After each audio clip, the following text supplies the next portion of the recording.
Hi YouTubers, this is my review of the top summer lipsticks for me, the lipsticks and lip products that I have been wearing a lot this summer, if you can call it summer in the UK, given it's been rainy for all but a few glorious days.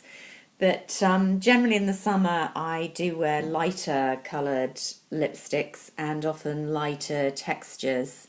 In winter I wear a lot of red of recent years, and I don't wear that quite as much in the summer. And I don't wear as browny neutrals, I wear more sort of pinky neutrals. Although, pretty much the same shades all year round, but those are kind of the main differences. But I've been using really three or four lipsticks pretty consistently this summer.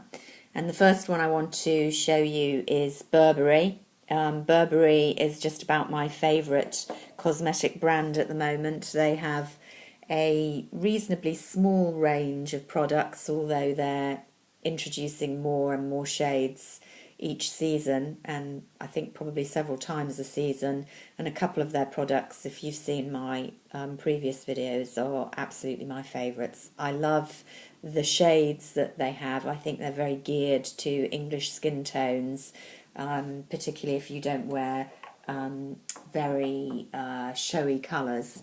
And this lipstick I have worn a lot. It's got gorgeous discreet packaging, this magnetic fastening Burberry, the Burberry check, but it's the shade and the texture and the smell that I really like. This looks quite pink in the tube, but it's a very neutral, glossy nude, pinky nude, I would say.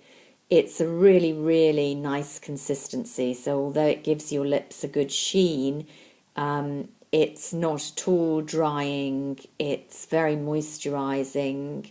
For a nude, it's got excellent staying power, although of course it's not giving your lips huge definition. And I've been wearing it a lot. It's really good for just a natural, polished look, and I think would suit a lot of people. It is pricey though, that's the downside.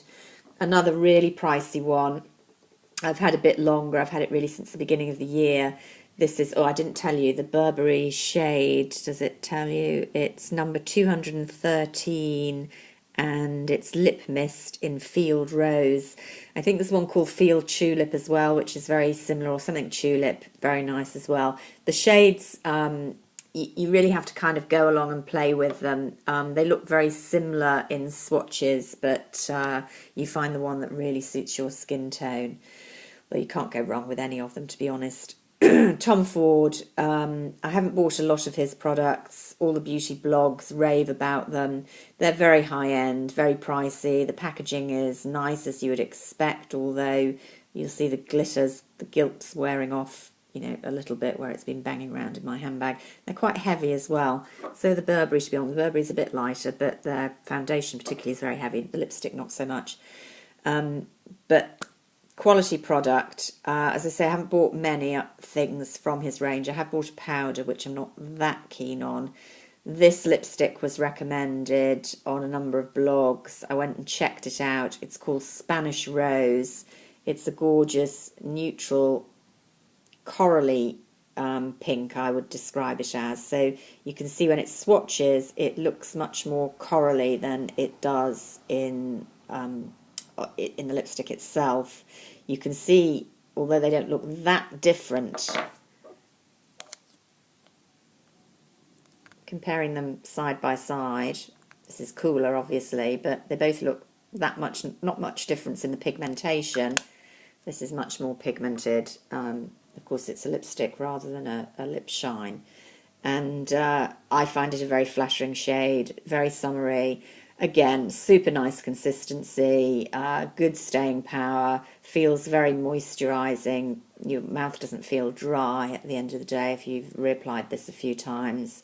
Very pricey, but I think I'll be wearing it for quite a few seasons. I've worn it a lot and it's still, I've barely touched it. So I do highly recommend it if you can afford to shell out on that. Another pricey one, I'm afraid I've been wearing. Very different consistency. This is Yves Saint Laurent. Gorgeous, gorgeous packaging. Everybody raves about the packaging. This is the Rouge Volupte range. There are several different ranges. You either love or hate the consistency. It's a lot more slippery than the previous two. This is my favourite coral shade. You can see there on the swatch, it's much, I won't say more pigmented, but shinier, brighter than the Tom Ford. It does, as I say, feel very slippery on the lips. It applies better with a brush, to be honest, than straight from the tube, although you can do it from the tube. I would definitely recommend a pencil to give you a bit more definition, particularly if you're an older woman like me. I really like the consistency, not as much as those two, but I do like it. But it definitely is slippery. I've used this, as I say, a lot. Great summer shade. I'm loving the coral trend. Never really worn coral much before this season, but worn it a lot this time. As I say, I'm a red wearer in the winter, fall, and not so much in the summer. No one does reds better than Chanel, in my view. This is orangey red, and I've been loving the orangey reds that we've seen about quite a lot the last 2 seasons. And this is kind of a good summer consistency because it's a Coco Mademoiselle. No, Coco Shine, sorry. And as you can see, although it comes on more glossy and less matte than the lipsticks, it's got good pigmentation, but just a bit lighter, both in texture and in colour payoff, if you want to wear a nice glossy red in the summer. And of course, beautiful packaging, it always is with Chanel, isn't it? That shade, if you're interested, is Rouge Coco Shine Rebelle, number 63. I didn't tell you what the Rouge Volupte was. They're slightly annoying because they never have the names on the packaging in the UK. This is number 30, but I don't know what it's actually called.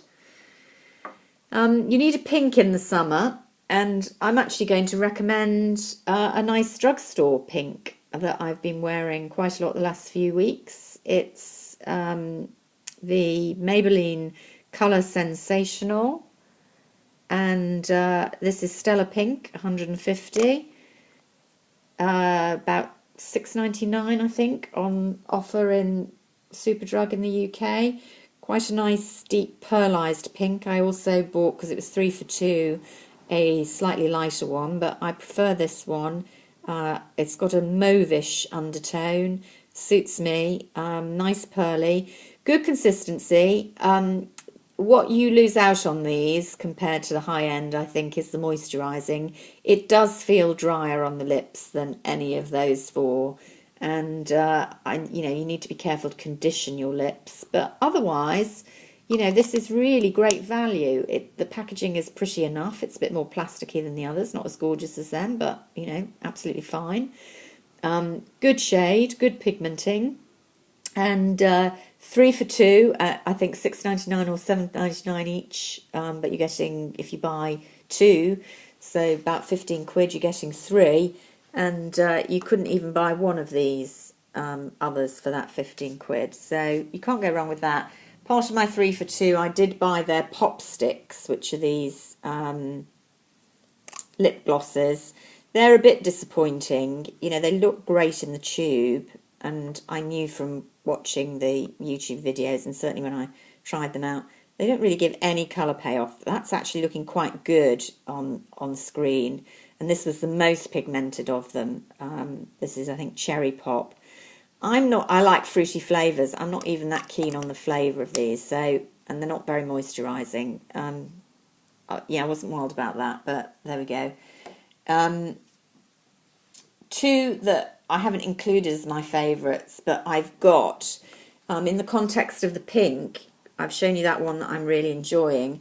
I did buy Lingerie Pink in the Rouge Volupte, which is number 7, gets a lot of good write-ups on YouTube. It is pretty, same consistency issues. The pink doesn't look great on me. I think you need to be really blonde to get away with that. It's a real Barbie pink, and something to do with the colour mixed with the consistency doesn't quite work for me. And this is the Venus from the current collection at MAC, and I thought I was really going to like this, and this is going to be my favourite pink. Swatch it for you. It looks pretty on the hand, but very, very dry in consistency. I was surprised because it's a luster, so I haven't been that keen on that. Just 2 additional products. I've shown you high-end drugstore. This is kind of medium. This is a Mally product. In the UK, we can only get them on, I think, QVC. I have mixed feelings about Mally. I'll talk about her, I think, probably in another vid. She's a great demonstrator. I don't think a lot of the products live up to it, but I do love her lip glosses. They're one of these, you know, twist-up deliveries. They're just the right consistency for me. Not too gloopy, not too liquid. I don't wear a lot of glosses, but I really like hers, and that's my pink gloss for the summer. I've got a few in different shades. I thought I'd just show you that. They really taste of bubble gum as well, which I quite like. And then as a lip balm, the rave reviews on YouTube seem to be for Korres lip balm. I haven't got my hands on a pot yet. I do like some Korres products. Their wipes and one of their cleansers I use a lot, the Milk Protein. But my all-time favourite lip balm is still Kiehl's. And for summer, I wheel out coconut flavour. You know, I like lip balms in a tube. I just feel they're a bit more hygienic than dipping your finger endlessly in a pot. They're so convenient to slip in your bag. Really good consistency. They really do condition your lips. You can get tinted ones if you like a tinted colour. You can get nice flavoured ones, or you can get the good old plain one. And I don't think they can be beaten. So that's my coconut for the summer, although I probably will be tempted to get one of the Korres pots if I see it on a shopping trip. So that's my favourite lip products for the summer. I hope you're having a bit of sun to enjoy wearing yours. I'll see you soon. Bye.